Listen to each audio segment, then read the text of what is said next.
So this could be quite a long video, but this is going to take in perhaps maybe 3 days worth of information. So I want to begin. I was meant to do a feedback video the other day. So it's feedback on the feedback that I received from another of those people I don't know. Just people who drop in. I posted, I made a comment about Stormzy and it created a bit of a storm. So I had another one of those people who do not know me, who've never experienced me, who do not know what they're getting into, comment and then blocked me. I asked a simple question. In fact, I only to her I only left 2 comments because she challenged what I said about Stormzy. She doesn't know me, she doesn't know him. I presume she doesn't know him. But anyway, as people do, they take the side of the celebrity or the famous person or the person who is most in the spotlight or whatever. Right? So this is something typical. So she backed Stormzy anyway. And then my second comment to her was, well, the first comment was that to do with a photographer who had one opinion of what she saw in the picture of Stormzy, and I had another idea. So, I mean, mostly people are challenging what I said. But am I not entitled to an opinion? I say what I see. Right. So she responded to someone, this person who I'm now about to speak about. She responded to someone and didn't understand that the person was actually agreeing with me. And then she, went into some long thing, long diatribe, whatever. And I simply said, in response to me saying that I, perhaps I have more discernment than the photographer, something like that. I said, she laughed, the laughing emoji, as they do. They're not really laughing though. But there's that saying in the scriptures, fools mock, but they shall mourn. And then she went into the long comments. Sometimes when people do long comments, I don't read, I just scan and I get the gist and I respond. So I simply asked, do you have discernment? And something about asking the question, don't know what it was, but she blocked me. And then she pitched up on YouTube. And this is what I find funny. I find it quite hilarious. But when you're writing, you can't put in sort of the expressions that you would, and obviously you can say a million words in the time it will take you to, slight exaggeration, in the time it will take you to write a comment. So I like to play with people. When I say play with people, I mean from the perspective that, as a cat would play with a mouse type thing. So, play with the mouse before it eats it. So, right. So basically, what I'm saying here is, whereas I won't go and pick on people. I'm not that type of a person who I will see a soft target and I go in and attack them. I know many people who do, and sometimes they will approach me on that level, thinking that, oh, here's somebody I can make fun of or something, and then it goes belly up. Right. So then all right, this is my mind is sort of like in 10 million places at the same time, but that's just me. My brain works faster than I'm able to say what I'm saying. So this is why sometimes it comes out a bit confused, because I've got several thoughts going on at the same time that need expressing. Right. So basically what people will do is, and I've already said that I do my videos the way I do them for reasons that are best kept to myself for the time being. All will be revealed in due course. So, um, two of them from this one post on Facebook to do with Mr. Stormzy wandered over to my YouTube. Or to be honest, actually not to be honest, because it's not an honest thing. It's more, I, if you like, laid breadcrumbs. I lured them over to my YouTube channel, if you like. And so what people tend to do, they go in for the thing about you that is easiest to attack. So the easiest thing to attack for for me will be my appearance. So for example, you will see videos where I've got my face covered in pseudo cream, or or some face mask or something, or I'm wearing my, as I am now, my dressing gown. Well, it's not my dressing gown, it's my sister's dressing gown. I work in it because it's like when I'm at my place, I work in pajamas because that's what I'm most comfortable in. If you have a look at the previous video I just did uploaded, it's me giving a guided tour of one of my blinds. So that's what I do. I sew by day, and I work from home. So of course I'm going to make myself as comfortable as possible. So this is why you will see me dressed like this. So right. So people, obviously, if I didn't feel all right. So okay. So it's either I lack awareness, or I feel comfortable as I am to present myself in such a way for people to as the one person, the first person who ventured to comment, sort of like I did the video I did about him was the feedback about the feedback. So there's that video on there, which is entirely dedicated to him.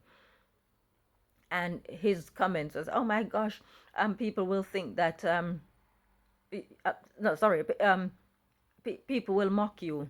And it's like, hello, do you think that I would put up videos of myself with my face covered in pseudo cream, saying what I say, dressed as I am, if I cared that people are gonna mock me? So of course, if it's not that, then it's because I've got mental health issues. And I'm gonna come back to the mental health issues thing. This video could end up running for an hour, but it's gonna be a good one. Right, um so obviously, because I'm here with my sister, she's at the hospital at the moment. She had a hospital appointment that she was supposed to have this time last week, but with one thing and another, and I wouldn't say it's one thing and another. I will say that God made me forget, because there were other things that needed to happen as uh, as a consequence, rather. So that day, last Monday, I made a couple of videos in which I was talking about the exchange I had with my mother. And I said that if it was the case that she was here with my sister instead of me, my sister would already have had the vaccine, which she doesn't want. So it's just standards will clash, principles will clash, and that's just what it is. So because I am uniquely Elizabeth Young, standards always clash, right? So I'm not afraid or ashamed of being myself. And this is something I've documented in the book. This book vindicates me on so many levels, because I can just copy and paste and say, well, this is what I was saying 20 years ago. If this was me 20 years ago, what am I now 20 years later? So right, so basically people, these two that I don't know who pitched up from Facebook, were just sort of like putting comments that would crush mere mortals. And in saying that, you could say, what are you saying? You're not a mere mortal. Yes, I am saying I'm not a mere mortal, because I've been doing the work on myself, of mind, of body, of spirit, because that's what we're supposed to do. Be ye therefore perfect. That is what God tells us. God and Jesus tells us that we should be perfect as they are perfect. But we live in this fallen world in which the opposite is true. We are told that none of us are perfect. We will never be perfect. We are only human. We're all going to suffer from mental illness, blah, blah, blah. So I am loving it, when people, it may seem a bit twisted, like why would you love when people attack you? Because that's how I get to find out the state of the world. The world is the sum total of the people in it. So when people come and attack me, as they do, and try to tell me that I'm mentally ill, as this woman did, that she's concerned about me. She doesn't know me from anywhere. So she's saying she's concerned about me while insulting me, as was the other fella. So he's telling me that I need help, that I'm rubbish at singing, that I shouldn't put my videos out there. I should just sing at home, and so forth and so on. So he's beating me down, beating me down, beating me down, and then telling me, oh my gosh, maybe I shouldn't do this because you're not well. And same thing with this woman. So for me, these people serve as, when you go mining or prospecting for gold, you go digging, right? To me, they're like mines, and I mine them. So what I will do sometimes, and people will say, "Oh, that's not nice." What I will do, I will actually manipulate them. I've said this before, that I'm highly skilled at manipulating people. So I will manipulate them into spitting it out. So they will come out and say what's in their heart or in their mind. And so I then can analyze that, and it gives me a good measure of where we are as a planet, how the people in it are faring. So because people have bought into the mental health thing, and here's the danger. Buying into the mental health thing, you put yourself at the mercy of people like me who don't buy into it at all. I buy into the be ye therefore perfect principle. So I'm all about self development. I'm not about um, putting myself at the mercy of other people to be kind, to love me, to tolerate me, to think about my mental well-being. That isn't something that I am going to do anytime soon. It's not something that I do now. So, put simply, the way things stand, this world is shaping up very nicely for people like me, because there are a couple of things I'm going to come back to shortly. But just to deal with these two people, this woman now, because I didn't do the feedback on her.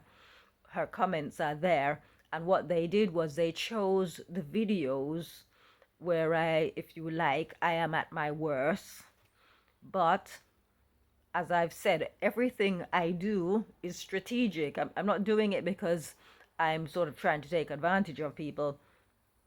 I put things out there in such a way that I want, not I need, that I want people to respond, right? So basically, if what I'm saying now, if you're sitting looking at why she in the house wearing that on her head, why she wearing her dressing gown, then you've missed the point. What you're supposed to be doing is listening. You're not even supposed to be looking at me. You're supposed to be listening to what I'm saying, if what I'm saying is of any worth.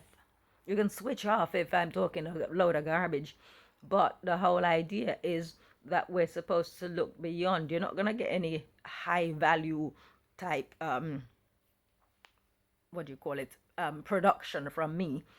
You get me sitting here on my sister's sofa talking through my headphones, freestyle from the top of my head. Basically, that's what you get from me.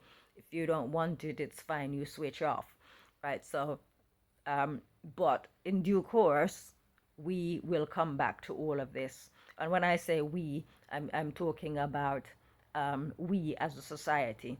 We're going, I'm posted on Facebook yesterday in regards to something else. And I said in due course, my videos will serve as reads. So in a scenario where, you've got like, there's a story told, apparently it's a true story. Some men were coming back, having prospected for gold, and they're coming back on the ship with their gold, and the gold sank, sorry, not the gold, the ship um, struck a rock and sank.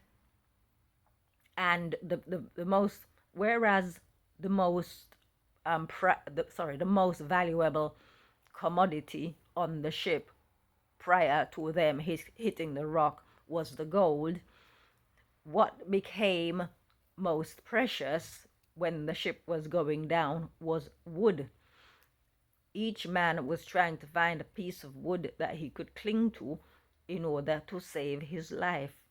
The saying is, a drowning man will cling to reeds. So what I said was, my videos in due course will serve as reeds for drowning men and women. And people would, at this moment in time, because nobody's drowning, or so it seems, people will think that I'm talking foolishness. This is what I mean. We will revisit in due course. So, anyways, just to sort of wind up what I was saying with regards people chucking the mental health card out there, as we've seen Meghan Markle do recently. And, oh, you mustn't say anything against anybody's mental health. Mental health is the new black, right? So you mustn't, mental health is as the new racism kind of thing. So while people are leveling at me, and I mean, this is something that's been going on for years. I've said this even with my own family, where people have labeled me as mad. So this is the arrogance of people. If you don't think like them, if you don't perform like them, if you don't have the same values as them, then you're mad. So they don't for one moment stop and look at themselves and think, I wonder if it's me. So you see, 1,000 people, 100,000 people, 1,000,000 people, 1,000,000,000 people could come to me and tell me, point the finger and say there's something wrong with you. It's not going to make the slightest bit of difference, because you see, people say, well, if many people are telling you the same thing about yourself, then many people can't be wrong. Right, there's a saying, when Noah entered the ark, he was the minority. When he came out, he was the majority. I don't do majority thinking. I don't follow the crowd. I seek truth, but I don't seek truth. I live, and as I go, whatever truth I come across, I embrace it, because that is the only sure way in life. So I am very intrigued that people have latched on. I mean, it was being promoted anyway. I've said, I've got many posts on Facebook where I talk about, um, them promoting the powers that be, whoever they are, celebrities, promoting mental illness as something almost desirable. It's like, if you don't have a mental, you don't have one mental illness or another, you're nothing. It's almost like a status symbol, right? So, uh, well, anyway, I'm going to wind up on that, because I've pretty much said what I have to say. It's just people who don't know me, thinking that they're hurting my feelings by telling me what will be deemed as saying horrible things to me, basically, while at the same time buying into the mental health industry. Be kind, be loving, be tolerant, and they have none of it in themselves. They don't have these traits that they're trying to, if you like, force into others. So no, I don't buy into the love and tolerance thing. I never did. And I don't buy into the be kind thing as well. I am myself. I don't go around abusing people. I say what I see. I'm straight talking. And the fact that people have become weak as a consequence of buying into the idea that other people are responsible for how you feel is not my problem. Nobody is responsible for how I feel. It is for me to do whatever I need to do to develop myself. If it means growing a thicker skin, then that's what you do. So, in the same way, I've said it so many times, I don't ask anyone to, I don't ask it. All right, so basically, I'm not asking anyone to do anything for me that I wouldn't do for them, and vice versa, do unto others. But as I've said before, I can take a lot. And obviously, if I can take a lot and you're going to throw a lot at me, then be prepared for what's going to come back, because it's going to come back worse than what you're giving to me. And on that, I'll end that particular this some people would look at it as a rant. It's not. I will end what I'm saying about the mental health thing and how people use it as a type of weapon. So I'll wind up on that there. But then to go on with regards people promoting the virus. So maybe that Freudian slip, maybe not. Right. So people promoting the vaccine. So the latest, it's she's African, and she's a comedian, and her name's Gina something, Gina Yashiri or something her name is. And I came across a video of her last night where she's in a hospital bed 3 days after having had the vaccine. And I'll just cut to the chase. So from the bed, because those who know me know I'm big on health and I don't do doctors. So the last thing I'm going to do is listen to someone lying in a hospital bed telling me to take the vaccine. So she suffers from lupus and high blood pressure. And she said she hadn't been taking her lupus medication, and she's trying to give up the blood pressure medication. But take the vaccine, right? That's her. Don't make that stop you from taking the vaccine just because I'm here in hospital. It's because I didn't hydrate. That's why I'm in the hospital. And you see, so I come back to this discernment thing. So for me, when people are talking, I will hear them, but I'm also hearing the motive. So I'll give an example, like the story. Most people know the story of Joseph in Egypt, but they may not know the details. So while I was in Sunday school one time, going back nearly 20 years ago now, the lesson was on Joseph, and it was to do when he was in prison, and he had his cellmates, if you like, or his prison mates. Both of them had dreams. So that was the baker and the butler, and so happened to have the gift of being able to translate dreams, and he told them what the dreams meant. And so when the butler, all right, both were released, but the baker was beheaded or hanged, and then the butler was restored to his original position that he held prior to being jailed. And prior to leaving prison, he said to Joseph that he would remember him to Pharaoh, but he forgot 2 years later. I said I forgot about my sister's appointment last week, right? So sometimes God will make you forget things. So I was, so I'm sitting in the Sunday school class, and there were comments being made about the butler forgetting Joseph, and why did he forget him? And people were saying it's because he was ungrateful, blah blah blah, this that the other. And at that moment, here's where people will say she's mad. God pointed out to me that he was the one who made the butler forget, and the reason he made him forget was because Joseph wasn't ready to leave prison. And you would ask, why wouldn't Joseph be ready to leave prison? That is because prison is where he learned to govern, right? So with all the responsibilities that he had, spending time in prison, he needed a further 2 years of training, and that's why God made the butler forget. And when it was time for him to come out, the butler remembered, right? So similarly, when people are talking, if you've got discernment, you will be made aware of what's really going on. So for me, when I've got somebody lying in a hospital bed, a black woman, talking to black people basically in a hospital bed, who is telling you that she's got lupus and she's got high blood pressure, and here I am. I believe I'm older than her. I don't, maybe I turned 55 last week. I don't know. Maybe potentially I'm older than her. I'd have to go and look. And she's got high lupus and high blood pressure, neither of which I have. I have no health problems.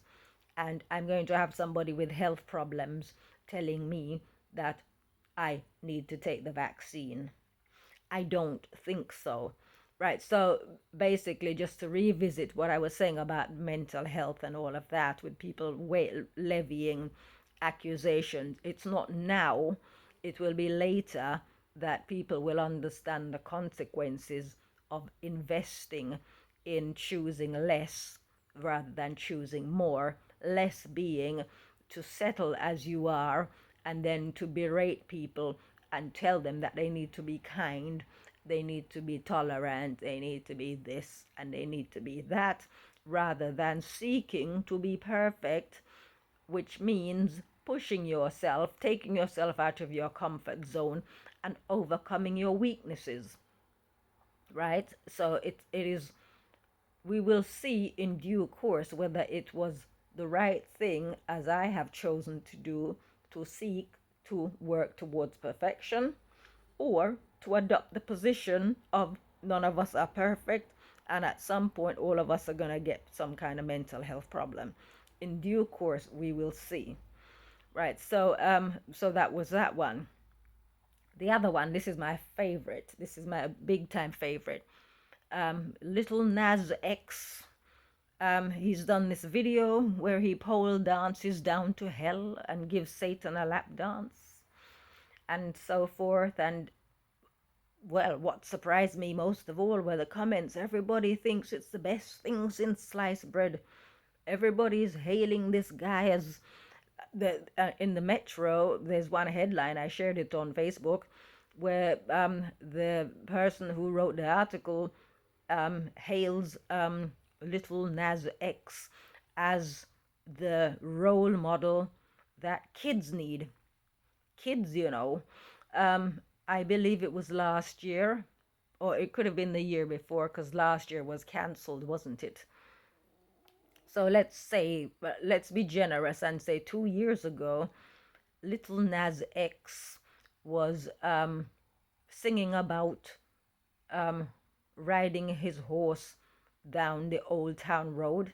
And here we are, say 2 years later, riding the stripper's pole down to hell to lap dance on Satan.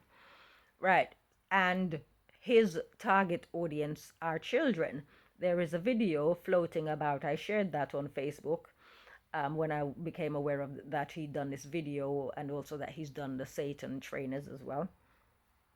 So I shared that video on Facebook, and it was, I remember there were people on YouTube making videos saying how refreshing it is that there's this young man, and he's if you like, got a wholesome image, and he's very appealing to children and blah blah blah.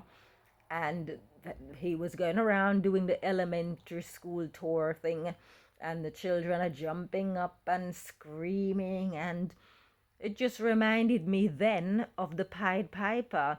If you don't know the story of the Pied Piper, he was a rat catcher in Hamlin, fairy tale, and when he wasn't paid for services rendered, as a punishment to the townsfolk, he piped a tune and led all the children away, never to be seen again.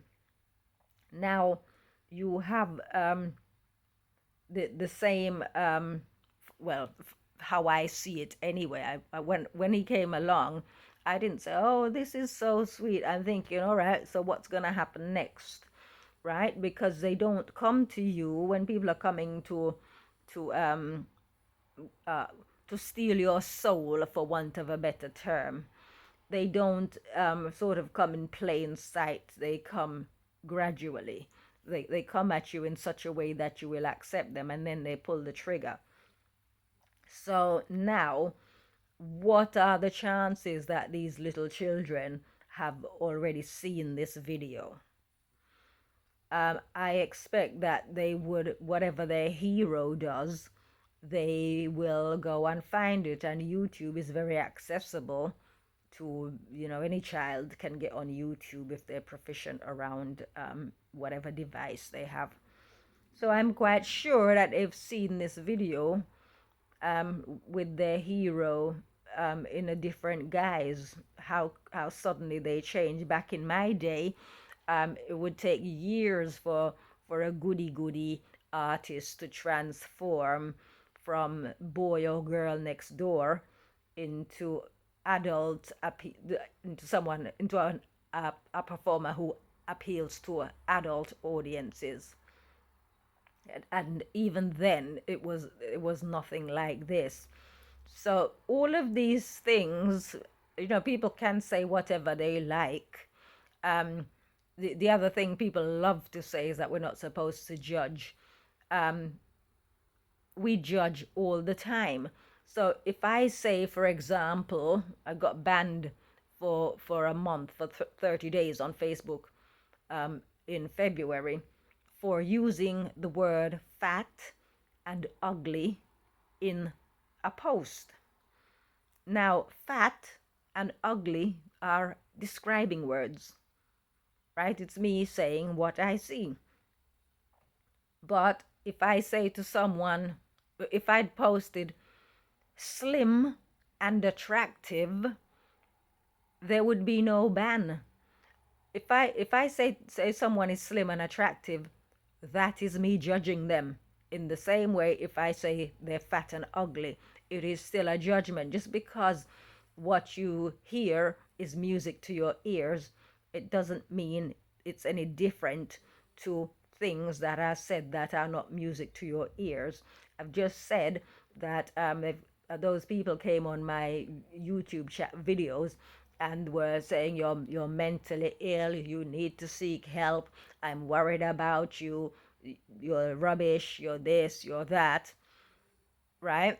And I took it in the same spirit as if they'd come on there and say, oh my gosh, you're so amazing, you're so wonderful. I've said this so many times, I don't rise and fall on what people tell me.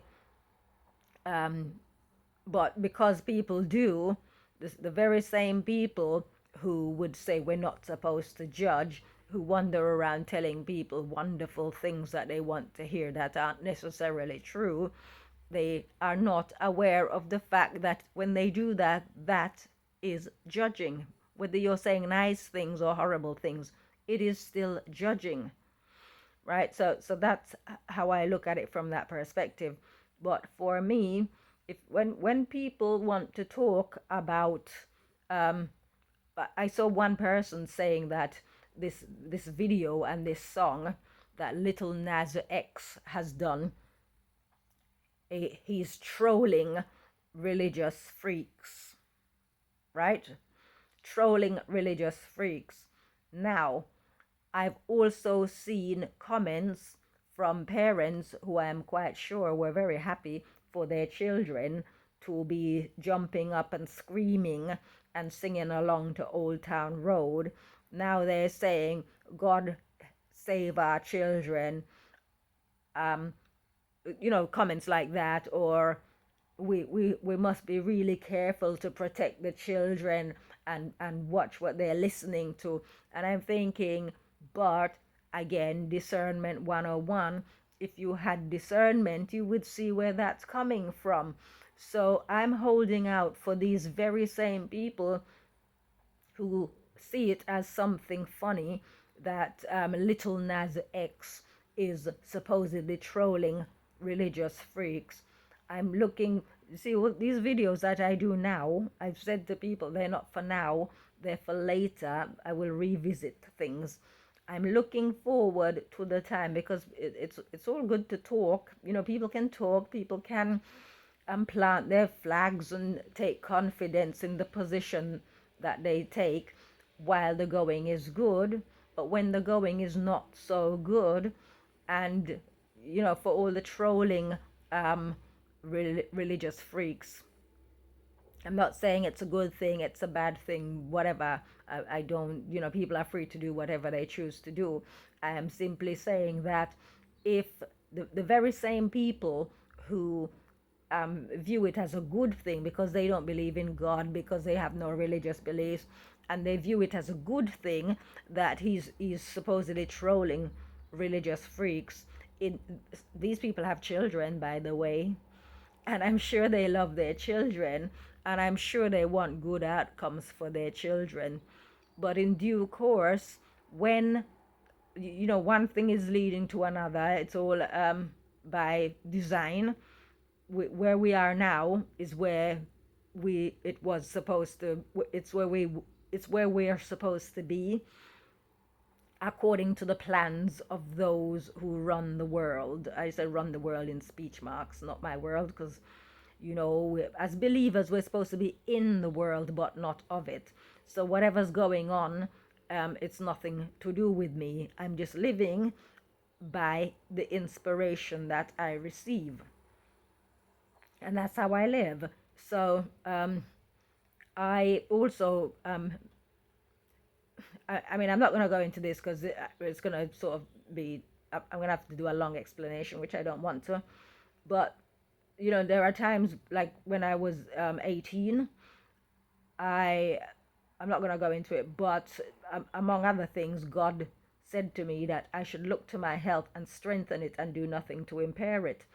And I was writing a post on Saturday for Facebook, and as I was writing, I was talking about health. As I was writing, in that moment, God told me, that is why you feel the way you do about masks and the vaccine. These things will impair your health. So I've said that in a whole year, I've not worn a mask. Nobody's been able to force me into a mask, and I will not take the vaccine. And there are people screaming and hollering about vaccine passports and will we ever get our freedom back, and so on. And I'm thinking these are just small things. What's going to happen when it really kicks off? How, if you can't cope with these small inconveniences now, how will people cope when it really kicks off? You see, and this is where I'm coming from when I say it's all good and well buying into the be kind thing, expecting other people to back down so that you can go forward. And if you like, because you're not choosing to work on you, on making yourself a better, stronger person. Rather, you want people to live to take a back seat in order that you can, if you like, be who you are,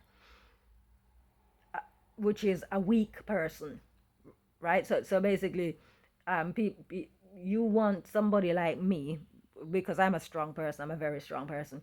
You want somebody like me to ease up on my views, and sort of, if you like, make myself a doormat in order that you can thrive. And I'm not going to do that. And in due course, no amount of people backing off and making themselves smaller, making themselves doormats, is going to help those who are mentally and emotionally and spiritually weak. Nothing is going to be able to help them. So it's not to say that I'm looking forward to that time, but it's inevitable. It's going to come because people don't have foresight. If you think that it's okay for this little Nas X to be trolling religious freaks, and you have children, you don't know what the future is going to be. You don't know what the future is going to be for your children. What's going to happen when the knock-on effect from little Nas X trolling Christians begin to knock on your door? What are you going to do? Who do you want to come and save you? Who would you like to come and rescue you? Right. So I personally, I watch. I have my eyes wide open and my ears wide open. I watch and I listen to see and hear what's going on. It doesn't mean I'm going to participate or that I'm going to join in the fear and the panic. I just watch and I listen so I know whether I should move left, right, or keep moving forward, or even to take some steps backwards, right? So that's where I'm coming from at this particular point. But this video, it's now at 40 minutes. I think it's plenty. Um, at some point in time, I will be revisiting them, because we're not that far away from the future, as I see the future anyway. And my book completely vindicates me. It was published nearly 20 years ago. I wrote it in 1999. So we're talking, what, 22 years? Yep, coming into 22 years. And you can't deny the written word. If it's a bit like the Bible. Um, People say, oh, it's fairy tales, this and the other. And I just think, how stupid do you have to be to reject something? It's a bit like, you reject it because you say it's fairy tales. And I'm trying to think, there was somebody recently that I made reference to, and one somebody, it was on a Facebook post, and somebody responded that they didn't think much of the person. And I'm thinking, until such a time as people are able to look beyond the messenger and hear the message, um, I don't even know what to say on that one. But for me, I don't care who the messenger is. It's about the message. I mean, I did correct the person, and I think they see what I was saying. But you shouldn't really have to. It's like, oh, I don't like this person. He's this and he's that. Maybe he's this and he's that, but what if he's talking truth? That the truth is what matters. So for me, people can come and mock as much as they like, because they're just making a rod for their own back in due course. Because like I said, all of these videos that I do now, in due course, I will pull them up when things kick off. And believe me, things are gonna kick off.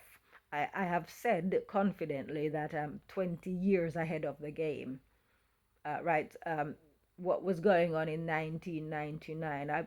I remember saying to someone who mentored young black boys that, he's saying, oh, if we sort of distract them, then they won't get into crime. And I was saying, but they shouldn't be getting into crime anyway. They should be raised in such a way that they know right from wrong, and they can make correct choices. And I talk about these things in my book. Um, so we are where we are now, generations, sort of like 20 odd years in, and nothing has improved. If anything, it's got worse. Well, it has got worse, that's clear. But people are still throwing their hands up in the air and asking what can be done. Well, at some point, people would say, oh, we mustn't give up. At some point, it's going to, there's not, time's going to run out, if you like. At some point, you're going to have to say, well, we can't do anything.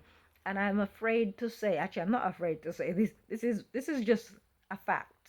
From where I am, like I said, I'm at least 20 years ahead of the game, right? So from where I am, I posted a long post on Facebook this morning, and in it I stated that there are people screaming and hollering now that they've seen what little Nas has transformed himself. Sorry, little Nas X, to give him his correct handle, has transformed himself into, and now they're thinking, oh my gosh, our children are not safe. Well, you're talking about protecting them. Protecting them how? Because if you didn't, there's a scripture which says, train up a child in the way he should go, and when he is old, he will never depart. If you've not trained up your child in the way he should go, where is he supposed to go? I also made mention of some of the people who are having children and not assigning them gender. They're deciding that the child should do that in their own time, when they become aware and they can choose what gender they want to be. Now, that's sort of like taking the truth of God, if you like, and turning it upside down. So whereas the Bible tells us that we should train up a child in the way he should go, you now have people who are not training up the child in the way he should go, but leaving it up to the child when he is of years, if you like, or when actually no, they're doing it from now because a child can decide that it's a boy or it's a girl. So they're basically leaving the children to train up themselves. This is what you as a parents, if you're leaving your child to get on with it, you're not going to interfere, and you think that's good parenting. What use are you? You are not your child's parent. You're not. You're the child's enemy. That is my opinion. But ultimately, every seed that is sown bears fruit. So I'm going to wind up here in saying that in due course, when the seeds start shooting up and we see what fruits come up, we will have nobody else to blame apart from ourselves, because we are the ones who planted the seeds in the ground. And what we sow, we will most sure, we will, sorry, what we sow, we will most surely reap. That's all I've got to say. Right, so guys, have a good day. Bye bye.